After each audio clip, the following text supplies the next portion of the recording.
Hello friends, welcome back to my channel astro guidance by M K Sahu.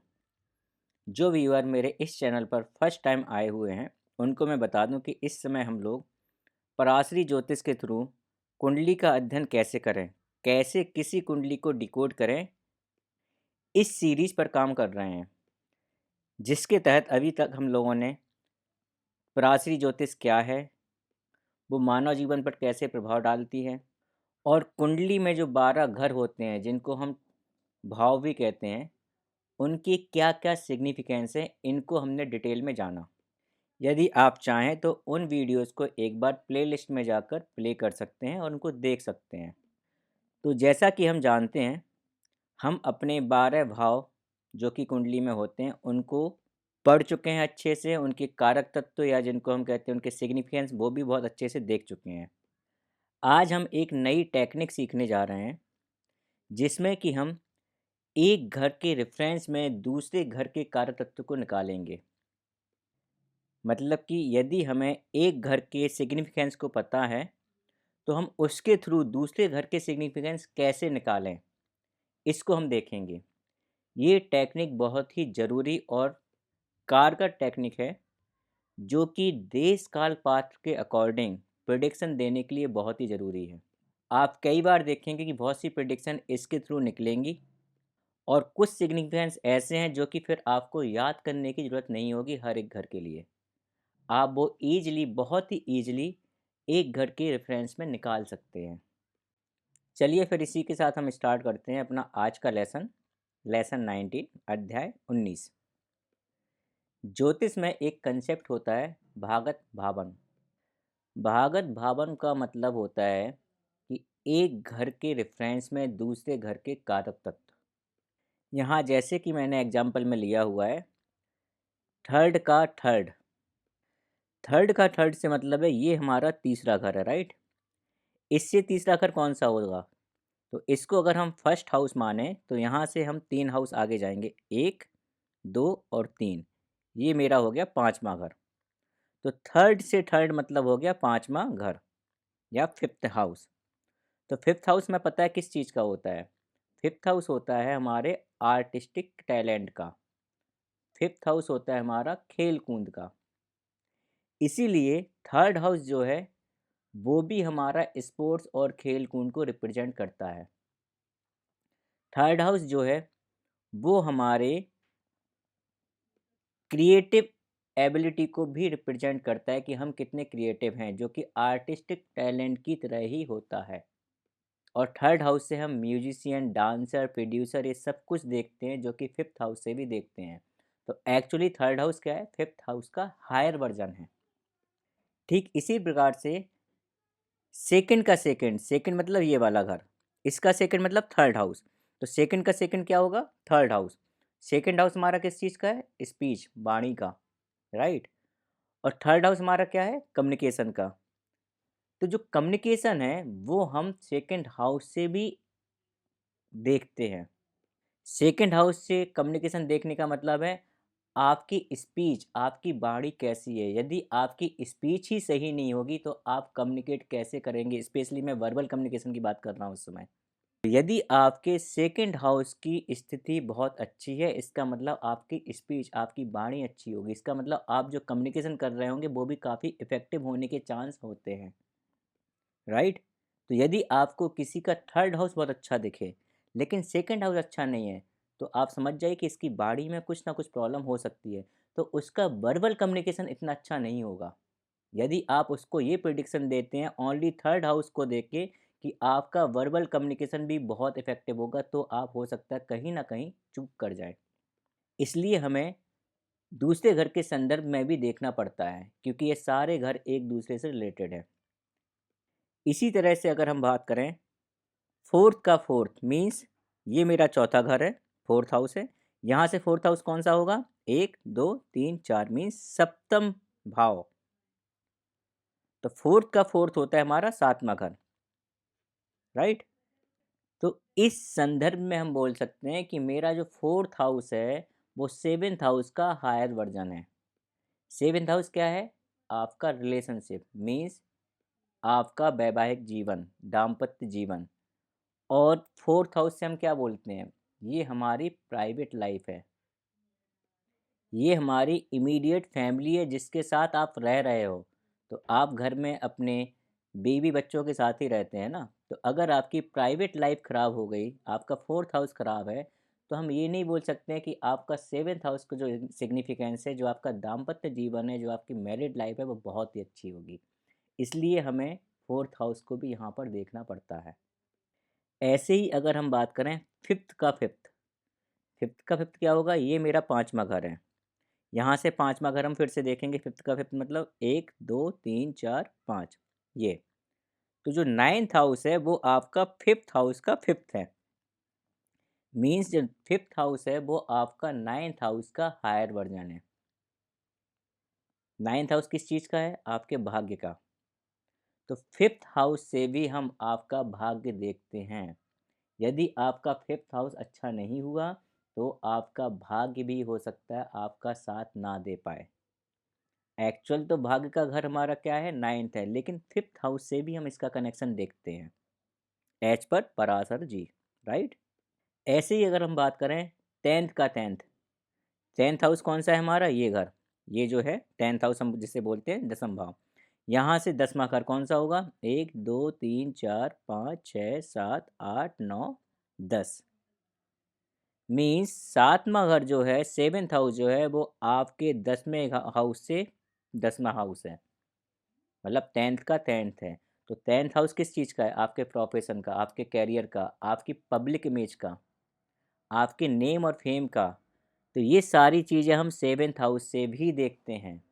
Means उसका कुछ ना कुछ percent हम सेवेंथ हाउस से देख सकते हैं। अगर आपका सेवेंथ हाउस बहुत ही ज़्यादा एफ्लेक्टेड है तो आप ये बिल्कुल नहीं कह सकते कि आपका नेम फेम कैरियर बिल्कुल स्मूथ चलेगा, बहुत ही टॉप क्लास का होगा, नहीं, क्योंकि आपका सेवेंथ हाउस कहीं ना कहीं से अफ्लिक्टेड है। और इसको अगर हम दूसरे टर्म में थोड़ा सा लॉजिकली सोचें तो वो भी ठीक है। जैसे कि सेवेंथ हाउस क्या है, आपकी मैरिड लाइफ। यदि आपकी मैरिड लाइफ अच्छी नहीं है, आपका सेवेंथ हाउस एफ्लिक्टेड है, इस केस में क्या होगा, आपका मन वो भी शांत नहीं होगा, आप कहीं ना कहीं दिमाग से परेशान रहेंगे, आपके दिमाग में हमेशा कुछ ना कुछ टेंशन चलेगी। और जब इतनी चीज़ें आपके साथ हो रही हैं तो आपको लगता है कि आपका कैरियर जो आपका वर्क प्लेस है वहाँ पर आप 100% अपना पूरा पोटेंशियल के साथ काम कर पाएंगे। आपको जो टेंशन है वो आपके वर्क प्लेस पे भी दिखेगी, जिस वजह से आपका कैरियर है वो थोड़ा सा अप डाउन होगा, राइट। इसलिए इनका हम बोल सकते हैं कि इस तरह से हाउस का एक दूसरे से कनेक्शन है। अगर हम लॉजिकली इनको स्टिच करेंगे तो हम बहुत ब्यूटीफुली समझ पाएंगे कि पराशर जी ने ऐसा क्यों कहा है। अब हमें जब भी कोई प्रिडिक्शन करना है या हम कुंडली को डिकोड डिकोड कर रहे हैं, उस समय ये देखना बहुत ज़रूरी है कि देश काल पात्र क्या है, क्या स्थिति है, और जितने भी कारक तत्व हैं उनमें से कौन सा सिग्निफिकेंस यहाँ पे यूजफुल होगा बोलने के लिए, जो कि आपको प्रैक्टिस से ही आएगा। ये मैं केवल आपको एक टेक्निक बता रहा हूँ कि इस तरह से आपको देखना है। लेकिन इस टेक्निक में जो परफेक्शन है वो केवल जब ही आएगा जब आप इस पर काम करेंगे, आप इसकी प्रैक्टिस करेंगे, बहुत ज़्यादा प्रैक्टिस करेंगे, तभी जाके आप बहुत अच्छे से कुंडली को डिकोड कर पाएंगे और ये सारी चीज़ें एक साथ लगा पाएंगे। तो इसी तरह से आप जो भागत भावन करके जो कंसेप्ट है वो आप हर एक हाउस पर लगा सकते हैं। आप इसकी प्रैक्टिस करिए और देखिए कौन से कारक तत्व को पकड़कर आप इस चीज़ को लगा रहे हैं। नेक्स्ट कंसेप्ट है ट्वेल्थ हाउस। जैसे कि हम जानते हैं ट्वेल्थ हाउस जो है वो हानि का घर है, लॉसेस का है। तो ट्वेल्थ हाउस हमेशा अपने एक घर आगे वाला जो घर होता है उसको निगेट करता है, उसकी हानि करता है हमेशा। इसलिए जब भी आप कुंडली को डिकोड कर रहे हैं आप इस कंसेप्ट को भी थोड़ा सा ध्यान में रख के उस कुंडली को डिकोड करिए। अब मैं यहाँ पर आपको एग्जांपल देता हूँ। फर्स्ट हाउस आपका क्या है, फर्स्ट हाउस है आप स्वयं, आपकी हेल्थ, राइट। तो ट्वेल्थ हाउस जो है वो फर्स्ट हाउस को निगेट करेगा, फर्स्ट हाउस की हानि करेगा। तो यहाँ पर आप क्या बोल सकते हैं कि आपकी हेल्थ की हानि करेगा first house, sorry first house नहीं, ट्वेल्थ हाउस जो है वो आपकी हेल्थ की हानि करेगा, आपकी स्वास्थ्य की हानि करेगा। इसी तरह से थर्ड हाउस क्या है? आपका पुरुषार्थ, आपके एफर्ट्स, आपकी मेहनत, आपका परिश्रम। सेकंड हाउस क्या है? थर्ड से ट्वेल्थ मीन्स क्या कर रहा है? वो थर्ड हाउस को निगेट कर रहा है। तो हमें पता है सेकंड हाउस किस चीज़ का होता है? आपकी वेल्थ का। अब आप एक बात सोचिए कि एक इंसान जिसके पास बहुत सारी वेल्थ है, बहुत सारी वेल्थ है, अनाप शनाप वेल्थ है, आपको लगता है कि वो बहुत ज़्यादा परिश्रम करेगा अगर उसको सब कुछ ऐसे ही मिल जाएगा अपने आप से? एक्सेप्शन हर जगह होते हैं, मैं यहाँ पे एक्सेप्शन की बात नहीं कर रहा हूँ, मैं जनरल टेंडेंसी की बात कर रहा हूँ। यदि आपके पास बहुत सारा पैसा आ जाएगा तो आपको लगता है कि आप इतनी मेहनत करेंगे जितनी कि आपके पास जब कुछ भी नहीं है उस समय आप पैसे बनाने के लिए मेहनत करेंगे, राइट? आप में वो डिफरेंस देखने को मिलेगा, डेफिनेटली मिलेगा, क्योंकि ये ह्यूमन टेंडेंसी है। इसलिए जो सेकंड हाउस है वो क्या कर रहा है? थर्ड हाउस को निगेट कर रहा है। आप जो एफर्ट, जो मेहनत कर रहे हैं उसको निगेट कर रहा है, उसमें कमी ला रहा है, इसलिए हम इसको क्या बोल सकते हैं? परिश्रम की हानि। आप जो भी एफर्ट कर रहे हैं उसकी हानि, उसमें कमी, राइट?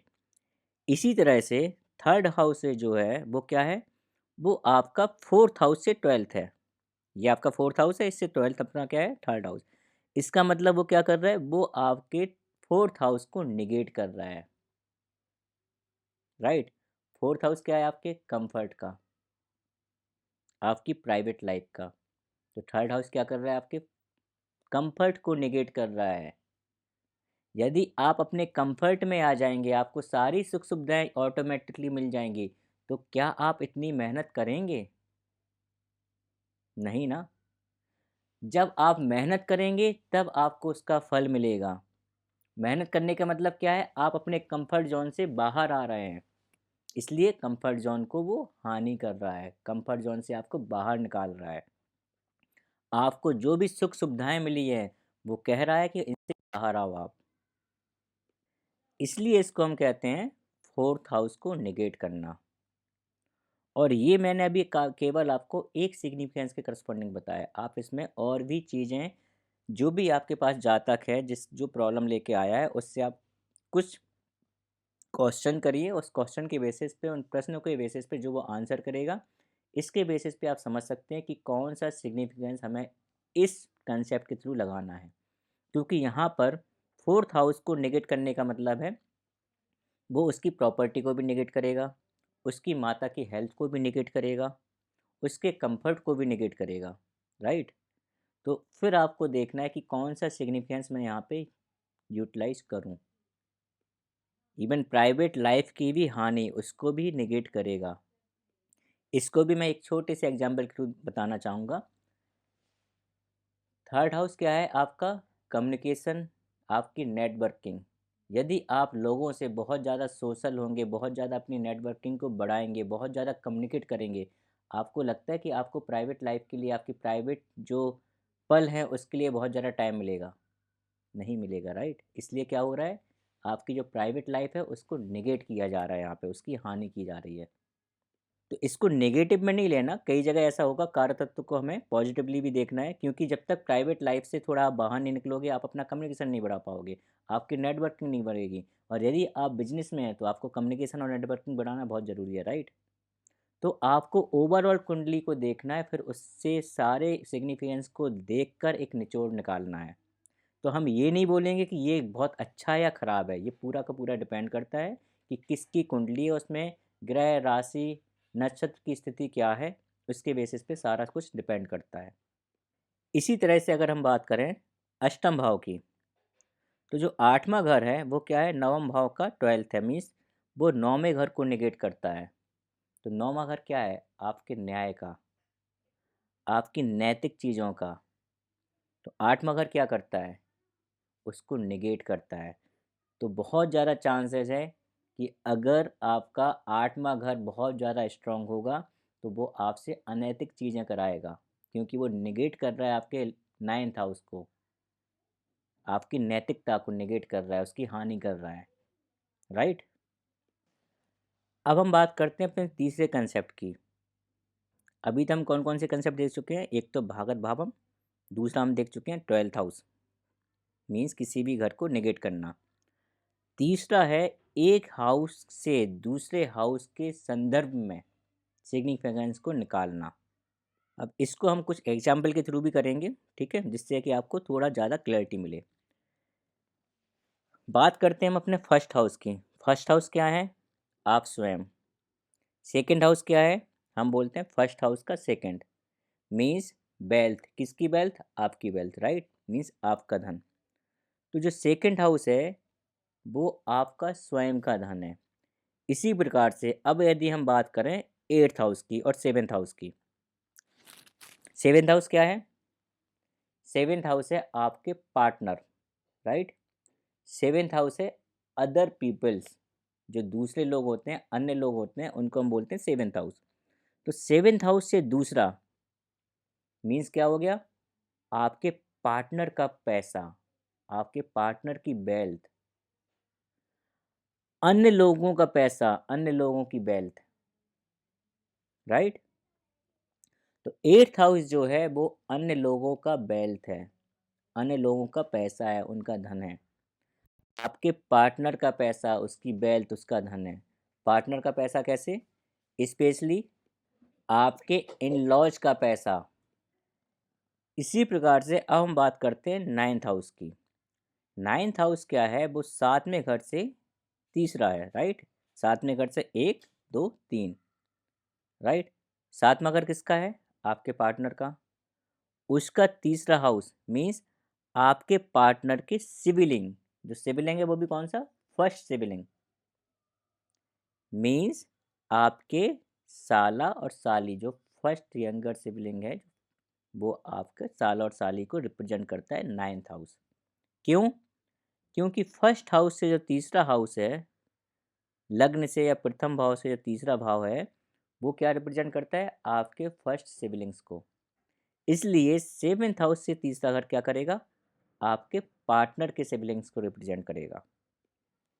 इसी तरह से हम बहुत सारे रिलेशन भी निकाल सकते हैं। रिलेशंस कैसे? जैसे कि हम बोलते हैं अपना ब्लड रिलेशन या अपना जो संबंध होते हैं, रिश्तेदार होते हैं, वो हम निकाल सकते हैं। एग्जाम्पल के साथ मैं आपको बताता हूँ कि टेंथ हाउस जो है, टेंथ हाउस कौन सा है हमारा? ये घर। ये क्या है? ये सातवें घर से चौथा घर है। एक, दो, तीन, चार, राइट। पहले घर से चौथा घर क्या होता है? पहला घर आप, चौथा घर आपकी माता। तो सातवें घर से चौथा घर क्या हो गया? आपके पार्टनर की माता, मीन्स आपकी in law, mother in law जो है वो आपके टेंथ हाउस से देखी जाएंगी। ठीक इसी प्रकार से यदि हम बात करें नाइन्थ हाउस की, तो नाइन्थ हाउस क्या है? आपके पिता को रिप्रेजेंट करता है, राइट। आप फर्स्ट हाउस है, आपका नौवां घर आपके पिताजी का घर, आपके पिता को रिप्रेजेंट करता है। ठीक इसी प्रकार से सातवां घर जो है, सातवें घर से नौवां घर कौन सा होगा? तीसरा घर, राइट। क्योंकि सात से सात पहला पहला घर आ जाएगा। सात से एक, दो, तीन, चार, पाँच, छः, सात, आठ, नौ। तो तीसरा घर क्या रिप्रेजेंट करेगा? आपके पार्टनर के पिताजी, मीन्स आपके फादर इन लॉ रिप्रेजेंट करेगा तीसरा घर। ठीक इसी प्रकार से नाइन्थ हाउस क्या है? जो नाइन्थ हाउस जो है वो आपके पाँचवें से भी पाँचवा घर है, राइट। एक, दो, तीन, चार, पाँच। आपका पाँचवा घर क्या है? पाँचवा घर है आपकी फर्स्ट चाइल्ड, मीन्स आपकी जो पहली संतान है वो पाँचवा घर है। पाँचवें से भी पाँचवा मतलब आपकी पहली संतान का पहला चाइल्ड, राइट। इसका मतलब क्या हुआ? जो नाइन्थ हाउस रिप्रेजेंट कर रहा है वो क्या रिप्रेजेंट कर रहा है? आपका पहला नाती, मीन्स आपका फर्स्ट ग्रांड सन या ग्रांड डॉटर। ठीक इसी प्रकार से जो ट्वेल्थ हाउस है वो क्या है?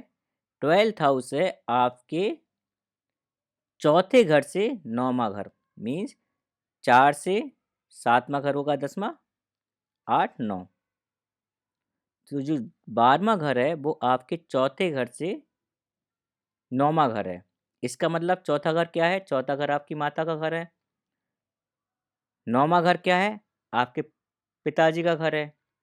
तो अगर मैं चौथे घर के संदर्भ में इसकी बात करूं तो क्या होगा?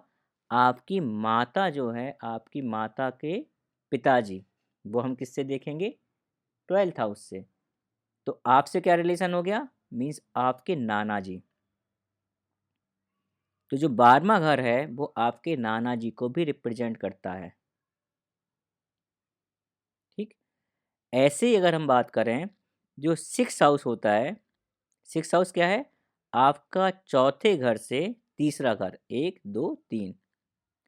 चौथे घर से तीसरा घर का मतलब क्या हो गया? आपकी माता जो है, उनके फर्स्ट सिबलिंग, उनके छोटे भाई बहन, मीन्स आपके मामा और मासी, जो पहले मामा और पहली मासी हैं, वो किससे रिप्रेजेंट करेंगे हम? 6th हाउस से। ठीक इसी प्रकार से अगर हम 5वें घर की बात करें, तो 5वां घर क्या हो रहा है आपका?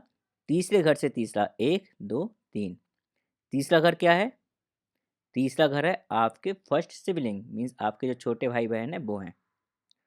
5वां घर क्या हो गया? छोटे भाई बहन के भी छोटे भाई बहन,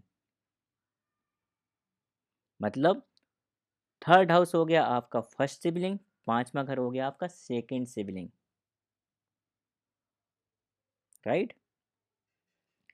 ठीक इसी प्रकार से अगर हम देखें, 7वां घर क्या होगा? आपके 5th हाउस से, 5वें घर से भी तीसरा घर, मतलब आपके सेकेंड सिबलिंग के भी सिबलिंग, राइट। जो सेकेंड सिबलिंग है उसके भी छोटे भाई बहन। तो मतलब क्या हो गया?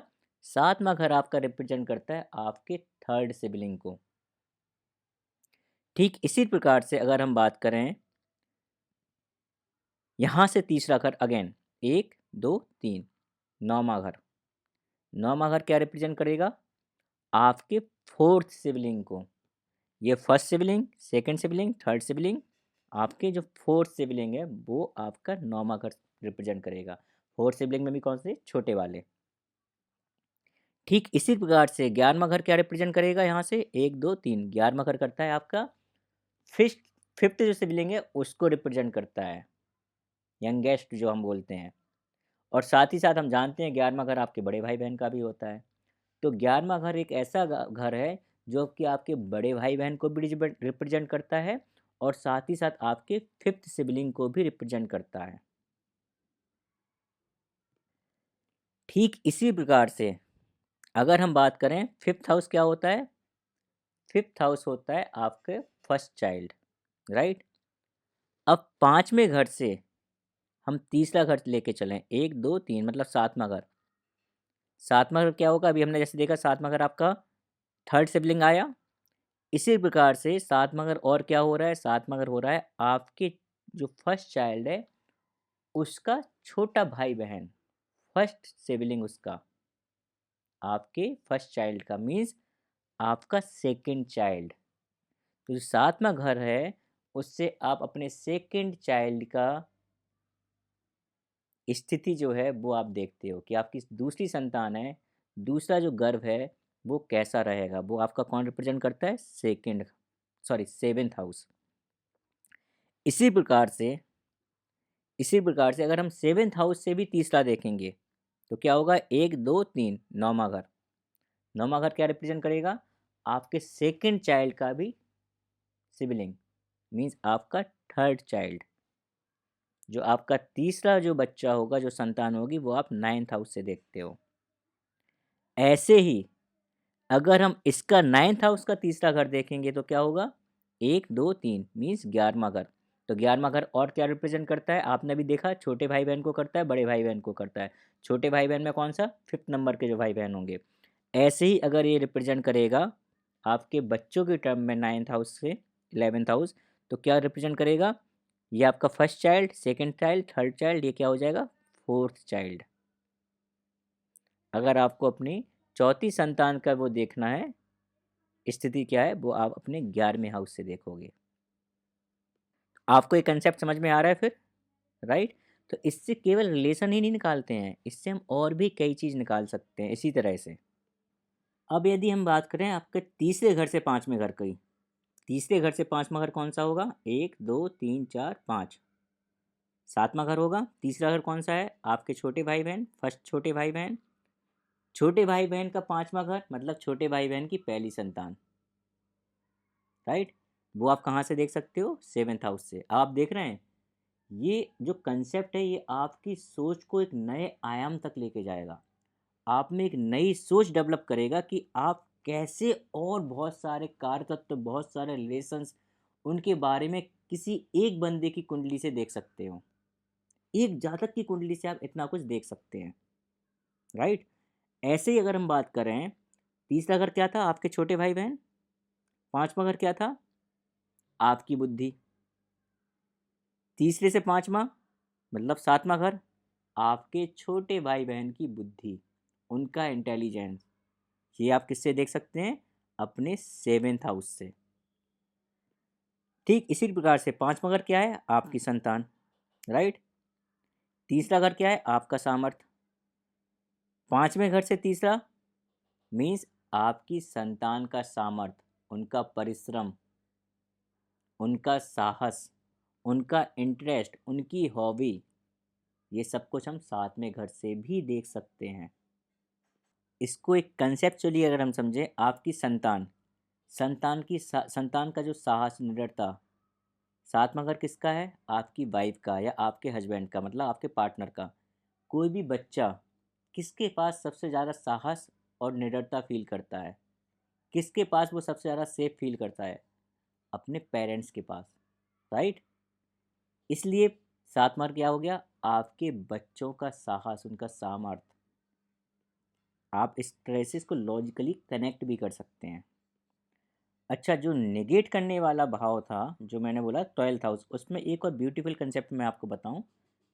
सेवेंथ हाउस को मारक घर बोलते हैं। क्यों बोलते हैं? एट्थ हाउस क्या है? आपकी लॉन्जिविटी, आपकी दीर्घायु। एट्थ हाउस से ट्वेल्थ आपकी दीर्घायु और लॉन्जिविटी को हानि करने वाला, इसलिए इसको मारक घर भी कहते हैं। ये आपकी लॉन्जिविटी को हानि पहुंचाता है, उसको कम करता है। समझ में आ रहा है आपको ये कंसेप्ट? मीन्स कुछ कारक तत्व तो ऐसे हैं जो आपको याद करने की ज़रूरत नहीं है, ऑटोमेटिक अगर आपने अपना थोड़ा सा माइंड डेवलप किया, न्यू कंसेप्ट पे काम किया, आप अपने आप ही निकाल सकते हैं।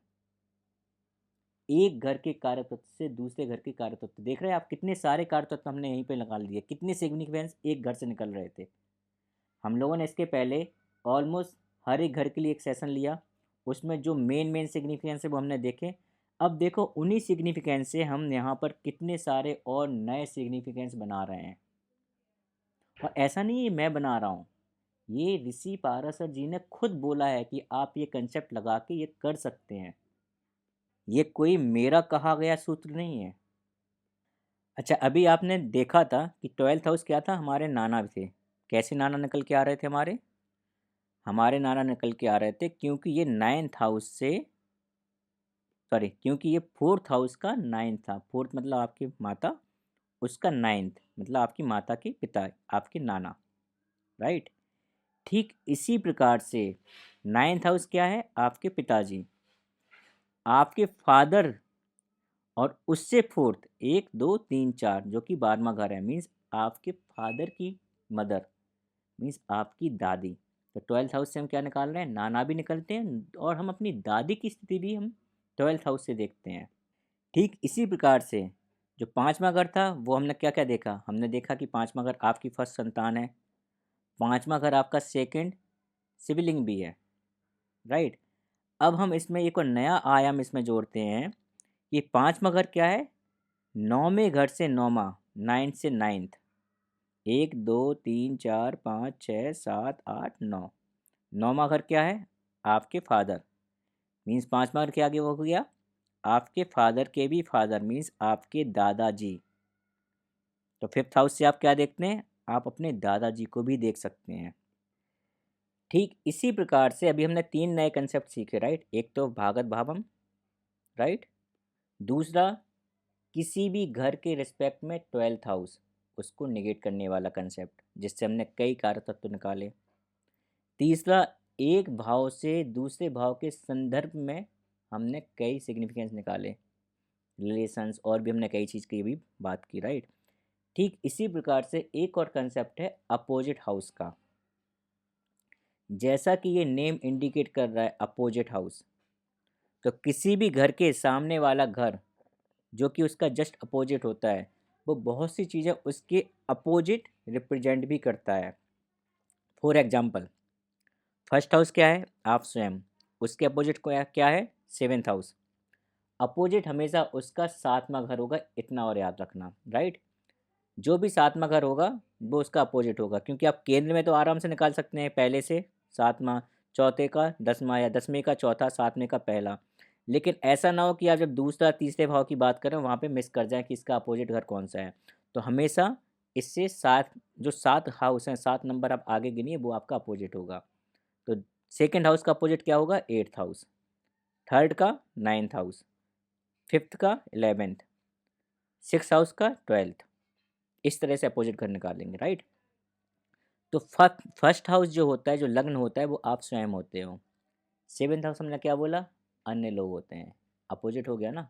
यहाँ पे आप अपनी बात कर रहे हो, सेवेंथ हाउस में आप दूसरे लोगों की बात करते हो, जस्ट अपोजिट। चौथा घर जो होता है वो क्या होता है? आपकी प्राइवेट लाइफ। दसवां घर क्या होता है? यहाँ पर हम बोलते हैं आपकी पब्लिक लाइफ के बारे में। अपोजिट हो गया प्राइवेट एंड पब्लिक। ये आपकी इमीडिएट फैमिली की बात कर रहा है, आपकी प्राइवेट लाइफ की बात कर रहा है। ये आपकी सोसाइटी में आपकी क्या इमेज है, आपकी पब्लिक इमेज क्या है, आपकी पब्लिक लाइफ क्या है, ये उसकी बात करता है। ठीक इसी प्रकार दूसरा घर क्या है? दूसरा घर आपका पैसा है। आठवां घर जो इसका अपोजिट है वो क्या है? वो दूसरों का पैसा है, राइट। ऐसे ही तीसरा घर क्या है? तीसरा घर आपकी मेहनत है, आपका पुरुषार्थ है।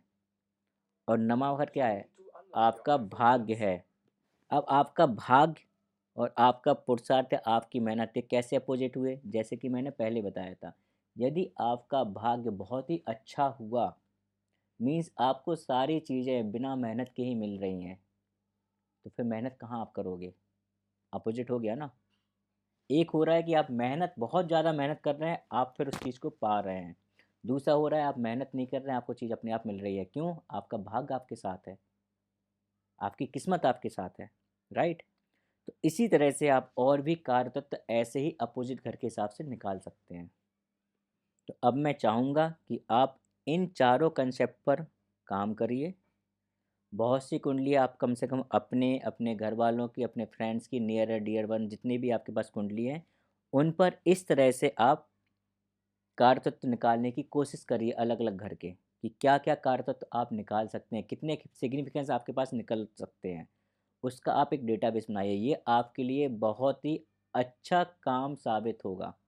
जब आप प्रेडिक्शन करने जाएंगे ना, तो ये समझ लीजिए कि ये आप अपना बेस तैयार कर रहे हैं, आप बिल्डिंग का बेस, आप नींव डाल रहे हैं, जो कि बहुत अच्छी नींव डाल रहे हैं। Thank you for watching this video.